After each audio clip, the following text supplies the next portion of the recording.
All right, let's get started now. Mr. Olaidebanu, stockbroker and macroeconomic analyst, joins us to look at some of these stories now. Thank you for joining us, Mr. Banu. We appreciate you for coming on the program. Now, let's start from the. Yes, good to have you. Let's start from this, particularly the redesigning, of notes, Nigerian notes. You look at 100 naira, 200 naira, 500 and 1,000 naira. We know that a lot of people have criticized it, but then here we have the Economic and Financial Crime Commission throwing its weight behind it. What's your position of the redesign note that we have in the economy at the moment? Good morning again. Thank you for having me. I would say at the moment, actually, this is supposed to have been done long ago, as been stated by the CBN governor yesterday, saying that the redesigning of the currency is supposed to happen in every 5 to 8 years, but we haven't done any such in the past 20 years. That would be like since 2000 begins. So nearly so, and this is actually a good move in the sense that if you remember in the last MPC meeting, there was an increase in the CRR of the banks to 32.5% in order to mop up liquidity. And this actually a move also to improve the excess liquidity mop up in the sense that if people who hold this money, who hold the Naira notes in their private vault at home or somewhere, bring it out for exchange to a new note. And in other words, if the money is into the particular bank account, then it will be easy for the CBN to mop up the excess liquidity. And that's also to another, and this excess liquidity also will improve. I mean, it's expected to decline the inflation rate, but the other way about the other thing that happened about the inflation rate is another discussion entirely. But the positive move side of it is that it's expected to to reduce the liquidity in the market and also to reduce the inflation rate. And another part of it, the positive side of it, is that there will be low currency, in a low Naira currency, the market chasing the greenback currency, that is the US dollar. In other words, the US FX rate is, the US dollar exchange rate to Naira is expected to decline as a result because of this action. So presently is a nice move for the meantime. But what we are seeing about the inflation rate in the other end is of cost push inflation, not a demand push inflation that may be affected by the low liquidity. Again, if you look at the cost side of it, a lot of experts or analysts like you, didn't agree with your point. They said that this will cost the nation more than the advantage it is bringing into the economy. Again, let me ask you, how true is that? In terms of cost, because there are statistics that shows that each time the government or the CBN changes its currency, it's costing much more than what is being pumped into the economy, actually. Yeah, that's where we begin to see some kind of issues about the security issues, and then the cost of borrowing in the economy will increase. As I said, that this action is going to reduce the liquidity in the system, and in other words, the rate of investment and the rate of investment is going to increase because people will definitely want it higher than what's in the market, and because people have no money to invest in the markets as at that point, definitely people will be looking for higher rates. And in other words, people who wants to borrow to invest, to do some other kind of real sector investments, will be having higher cost of borrowing. And in other words, there will be an okay. Well, I think Mr. Banner was trying to also highlight more of the impact this will have on the economy, being that, the economy will gain much more, especially in the area of exchange rate. Okay, Mr. Banner, are you still there? Please continue that thought as we wrap up on this particular discussion now. Yeah, as I said, this expected low liquidity because of this action will increase the borrowing fund for those who want to invest in real sector investment. And in other words, if people are unable to invest in expanding their businesses for one reason or the because of the higher interest rate, and definitely that will impact the economic growth negatively. Well, it's something that, of course, we'll look forward to discussing in our subsequent programs here. But let's look at the next story, which talk about the government, President Muhammadu Buhari, the president was in South Korea to look at how to attract investors from that, continent to this part of the world, especially with regards to creating an enabling business environment to bring them into the country. To start with, if we have to look at the trade balance, or will I say trade benefit, or the value of trade between South Korea and in Nigeria, what wouldn't attach much value to it when compared to other countries like UK, you have Germany, or maybe United States of America and other European countries. What's your position on this? Yeah, we've not been having enough of investment coming in, trade investment coming acting between Nigeria and South Korea, and this has been because I would say, okay, in the past our major trade partner have been the US, the UK, that's right, and the other likes. So this, because of the, I would say, okay, yes, because of the language barrier, so to say, but the economy is, the global economy is expanding. You cannot live in isolation, and definitely you have other countries, other partners to trade with. And if you see North Korea, the likes of Japan and co, especially the Asian countries, they've been doing quite well in terms of innovation in technology and any other stuff like that. So Nigeria has to widen its own trade partners, not only to UK and US and the likes, but also look into the Asian countries like the China, the Japan and co, in order to have a wider range of investment opportunities. And when you talk about technology, of course, bringing technology to play in the power sector is one thing that the government is looking at. Maybe we'll be able to catch in, or perhaps, be more beneficial to the economy. But let's move to the next story. Here, of course, this talked about the allocation between the federal government, the state, and the local council. In September alone, the figure we're getting is that between the federal government, the state, and the local council shared about 700, that's 700 billion, over 700 billion naira to the three tiers of government in September. When compared to the previous month, it's like the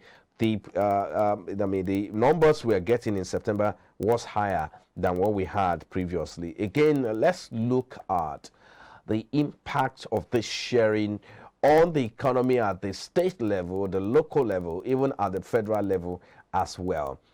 What can you say about the sharing formula of the federal government? That include again, how much the state, and if you put it side by side with how much the state is generating again, what impact has this created really? Yeah, the sharing formula has not been the issue, so to say, but the way the states actually manage the funds that come from the federal to the local government. So it's about the impact of the fund coming inward. And another thing, as you mentioned, is the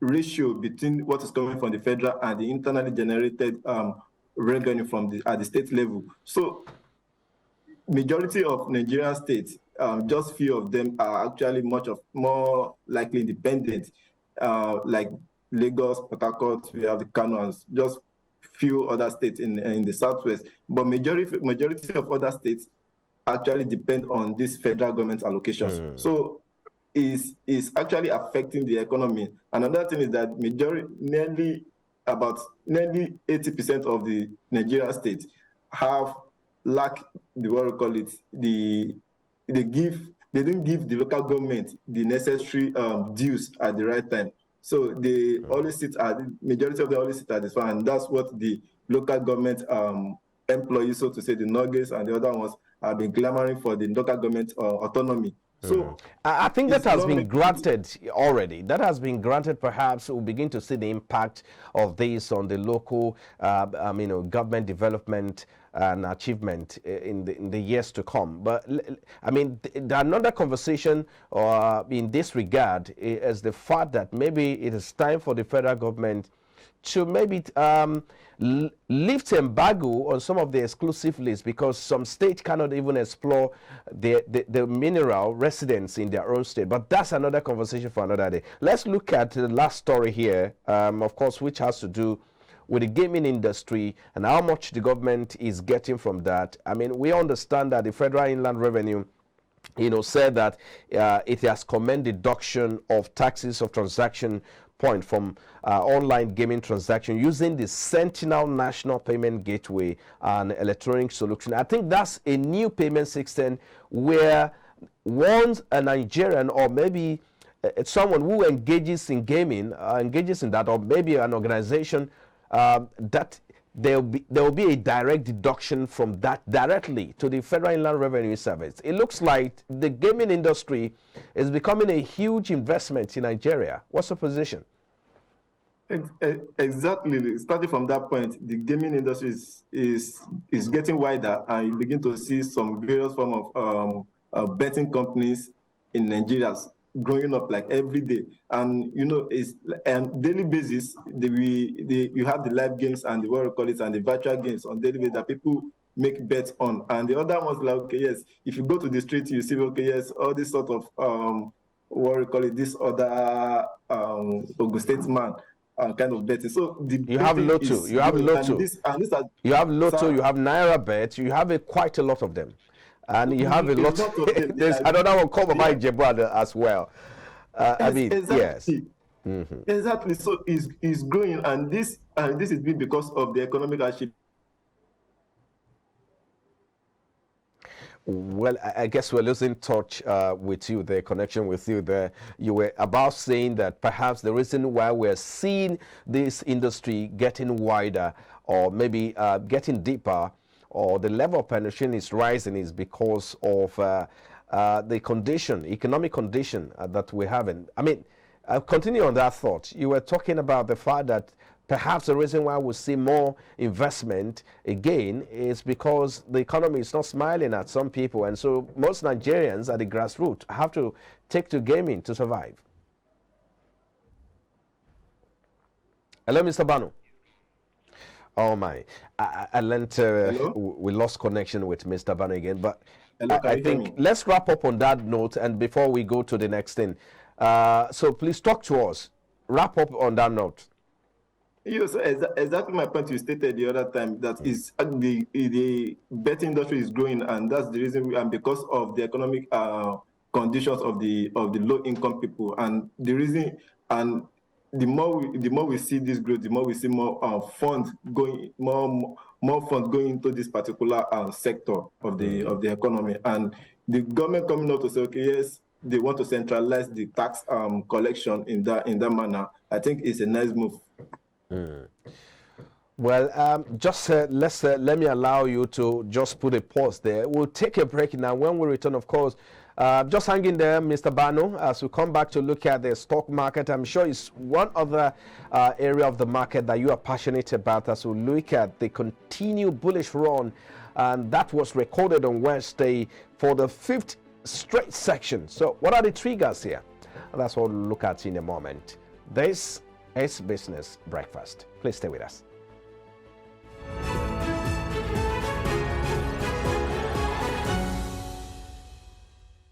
Are you a content creator, podcaster, voiceover artist, or show producer in need of a studio space or equipment for your projects? Then look no further. We got you covered.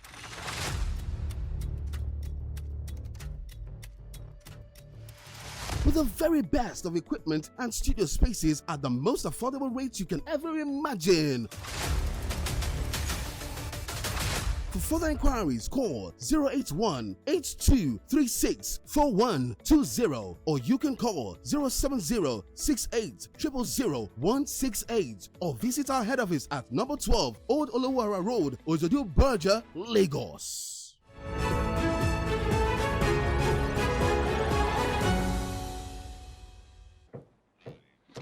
Thank you for joining us again. This is Business Breakfast, broadcasting live from iBrandTV studios here from Lagos, Nigeria, commercial capital. Let's get straight now. Look at the market yesterday as the market capitalization of the Nigerian Exchange Limited on Wednesday grew by 39 billion naira, or about 0.16%, to close at 24.43 trillion naira from 24.39 trillion naira on Tuesday. Similarly, the All-Share Index rose by 71.64 basis points, or about 0.16%, to close at 44,859.78 basis points from 44,788.14 points there in the previous trading section. However, the market breadth remained negative as 12 stocks posted gains while 19 stocks declined. Multiverse Mining and Exploration and RT Briscoe in Nigeria recorded the highest price gain of 10% each to close at 4.62 and 33 kobo there. But let's quickly look at what this means and what is the trigger now. Mr. Olaidebano joins us now. He's a stockbroker and, of course, macroeconomic analyst. We just talked about that earlier. Thank you for joining us again, Mr. Bano. Good to have you back. Thank you, sir. Thank you for having me, sir. Now, what do you think is responsible? What are the factors responsible for the recent rally recorded in the Nigerian exchange market? Hello? Hello, can you hear me, Mr. Bano? Hello, can you hear me? Yes, I can hear you. I was asking you to give us your take on the factors. If you can hear you hear me, Mr. Bano? Well, I think we're having issues with Bano. But let us quickly take a break. When we can reconnect again, we'll bring him back on there. But we'll take a quick commercial break. We'll be back. Please stay with us.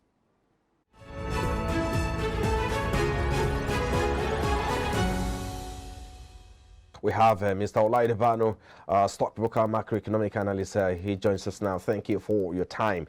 Now, I was asking you earlier what was responsible for the rally witnessed or recorded in the market yesterday. We saw a heavy loss last week, but it looks like the trend is changing this week.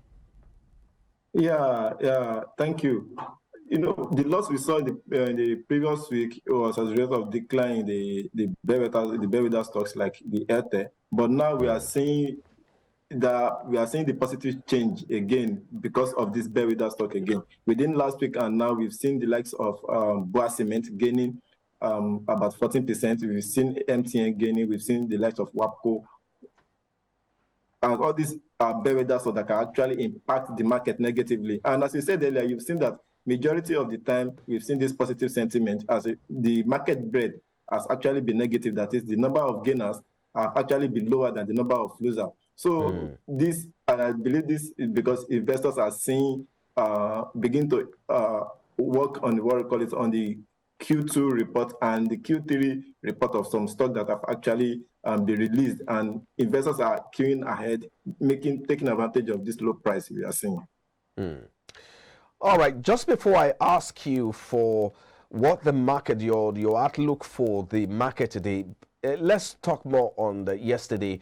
Of course, we saw that investors' appetite rose for the banking stocks. I mean, I also understand that you talk about the fact that we're beginning to see the third quarter earnings coming in. I mean, would that also a part of the rally witness, especially for banking stocks yesterday?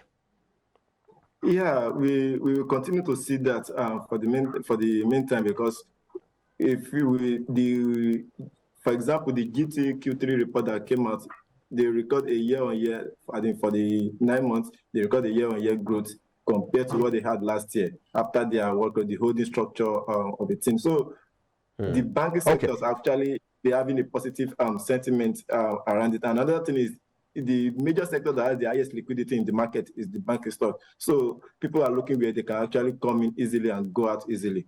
Okay. Give us today's outlook as we wrap up now. Yeah, the market will be very mixed, and we may see a kind of profit taking a bit in some of these high listed companies. But however,